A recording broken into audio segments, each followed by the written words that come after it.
welcome to Simpler Bible, a daily journey to biblical understanding. Listen, like I told you yesterday, we've already done John 19. I'm not going to read the entirety of this again, but I want to show you something that I learned years ago.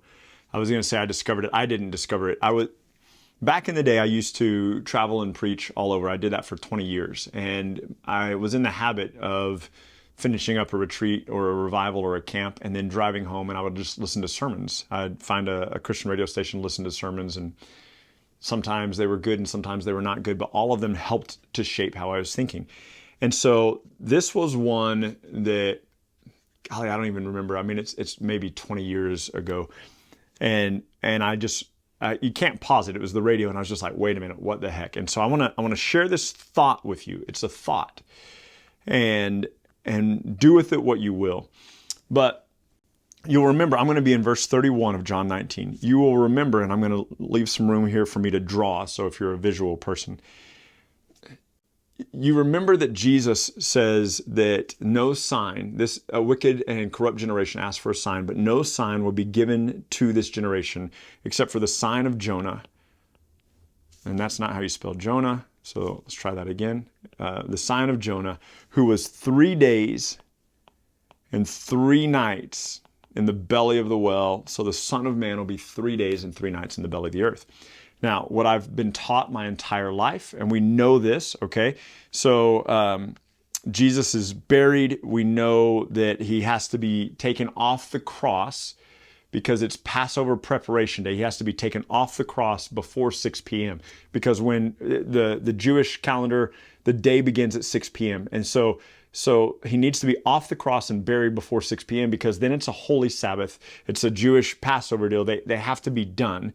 And then we also know that the ladies come and anoint his body after the Sabbath on the first day of the week. So the Sabbath is, what we're going to do is we call it Good Friday, and here's what we do. We say he was on the cross. We know he was on the cross for 6 hours before he died. So 9 a.m., we know that, to 3 p.m., 6 hours, and then he dies, and then he's buried between 3 and 6 p.m., okay? And then the Sabbath begins at 6 p.m., so that's the Sabbath. And it's going to go from 6 p.m.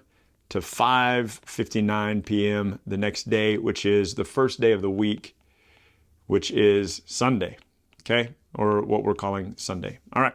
So what we do is we say, look, he was in there 3 days and 3 nights. And so this is from 6 p.m. and it says very early in the morning while it was still dark, they went to anoint him, and so let's just say to 5 a.m., all right?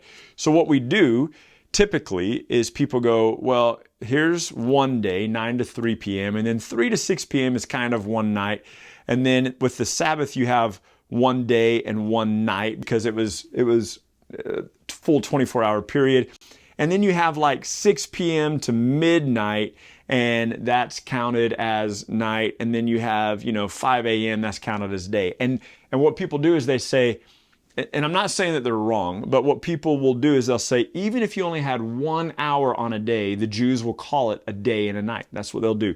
They'll call the entire thing a day and a night. I was in 10th grade. I walked into a Bible study. I forget who was leading it, but somebody in our school was leading a Bible study in the biology classroom every Thursday or something like that at lunch. And so I walked in there one day, and I went to church. I loved Jesus. I was not reading my Bible on the regular. That wouldn't happen until I was almost 20, 15 at this point. And somebody asked me this question. They said, do you believe that Jesus was dead for 3 days and 3 nights? I said, yes. And they said, this is a 16-year-old, a junior in high school, and she said, how can you get 3 days and 3 nights? And I didn't know.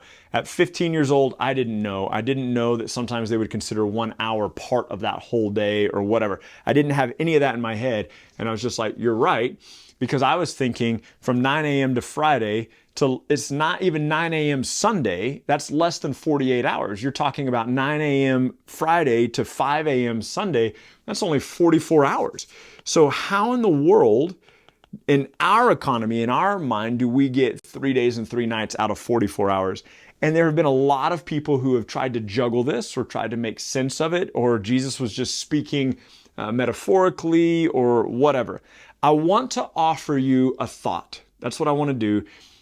Like I said, I heard this in a sermon. It was a single sentence a guy said. And after that, it just blew up in my brain. And so I want you to think about something for a moment. The Passover. The Passover was a 7-day celebration, okay? We remember the Passover from Exodus 12.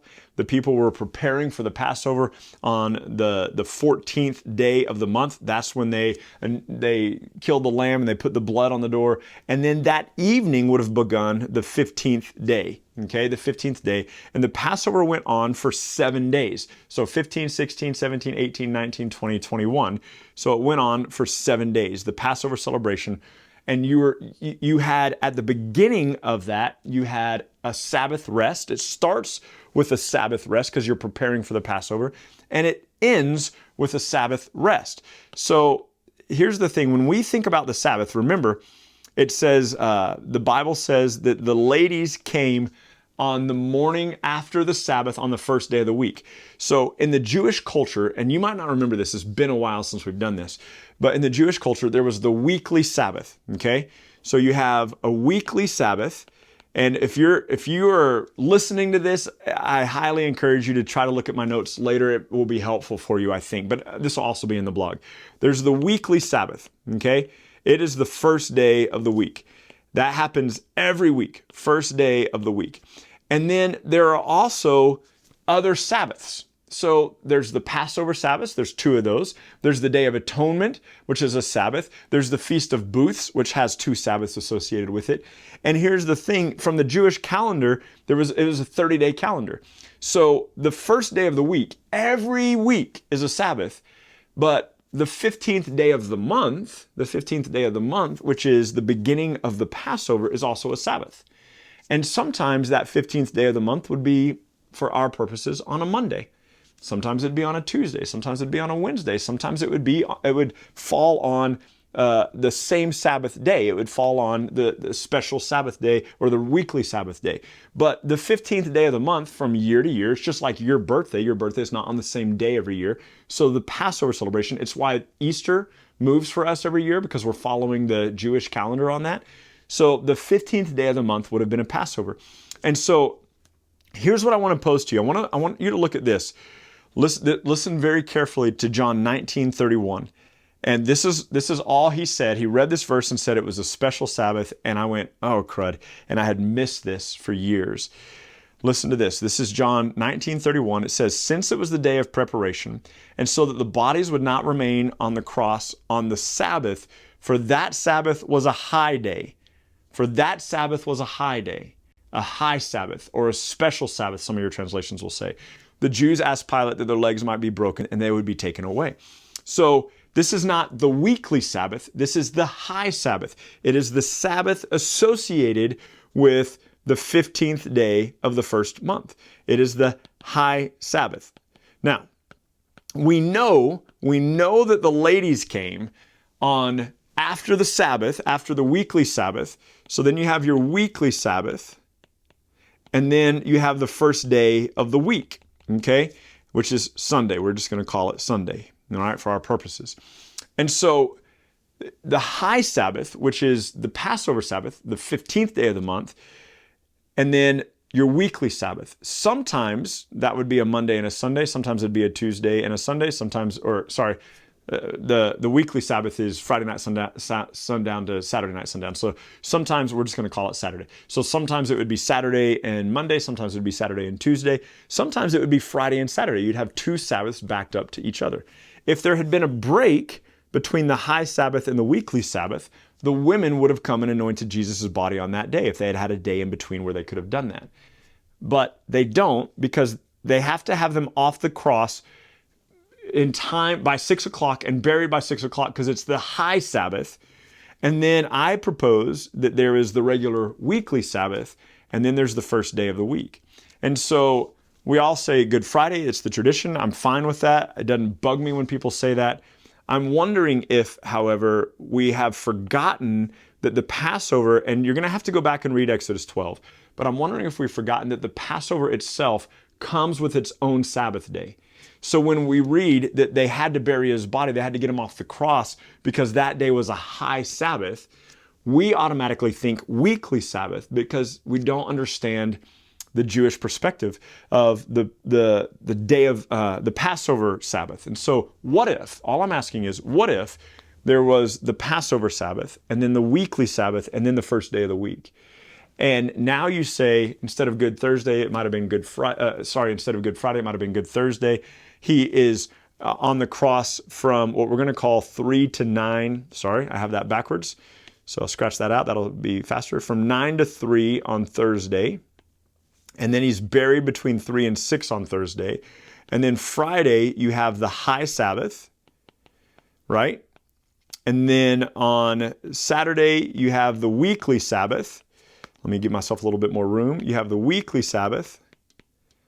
And then Sunday, you have from 6 p.m., we'll call it, to 5 a.m. And now what you have is you have the high Sabbath, which is 1 day and 1 night. You have the weekly Sabbath, which is 1 day and 1 night. You have Thursday, which is 1 day, and you have Sunday, which is 1 night, giving you a total of what? 3 days and 3 nights. And so now you have this span that's much closer to 72 hours. It's about 68 hours now, because we have overlooked the fact that there is a Passover Sabbath.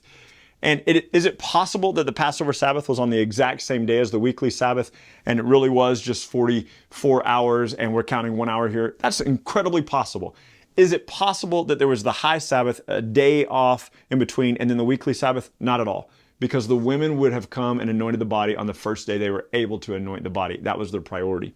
And so either the Passover Sabbath coincides with the weekly Sabbath in this case, or, as I think, John 19, who records some really cool details for us, indicates that this was a high Sabbath. This was the special Sabbath. And so it's the one that coincides with the Passover. And so that, I think, is how, let me say it more diplomatically, that is how I believe we have arrived at the 3 days and the 3 nights, because I think we've forgotten the Sabbath that coincides with the Passover. So when you're reading through and you're going, no sign will be given but the sign of Jonah, who has 3 days and 3 nights was in the belly of the fish, so the Son of Man will be 3 days and 3 nights in the belly of the earth. I don't think we have to do mathematical gymnastics. I think it's there in the text if we know Exodus 12 and we remember that there was a special Sabbath that coincided with this celebration. And so some of you might feel like I have just wasted your time. I hope not. Some of you are going to be intrigued, and some of you are going, I can never get behind Good Thursday. It will always be Good Friday for me, and that's fine too. I just think it's important for us to consider the possibilities. And so if that's been kind of just like just a tick in the back of your brain, now you have something to think about. Tomorrow, we're going to start Acts. I cannot wait to be in Acts with you. It is going to be a pleasure and a joy. Read up on Acts 1, and I will see you next time. Have a great day. Thank you so much for journeying with us today at Simpler Bible. Together, you and I have looked at another passage of Scripture and come to know the Bible a little bit better and enjoy God more fully. This video, along with all of our videos, can be found at simplerbible.com, where you can enjoy our Through the Bible in a Year course. You can also enjoy a wealth of resources, blog posts that take you a little bit deeper into the text, a Bible study format that you can use with your small groups or your family, and we're creating new content all the time, all with the commitment to help us be people who know and enjoy God more fully. Thank you so much for being part of it, and we can't wait to see you next time.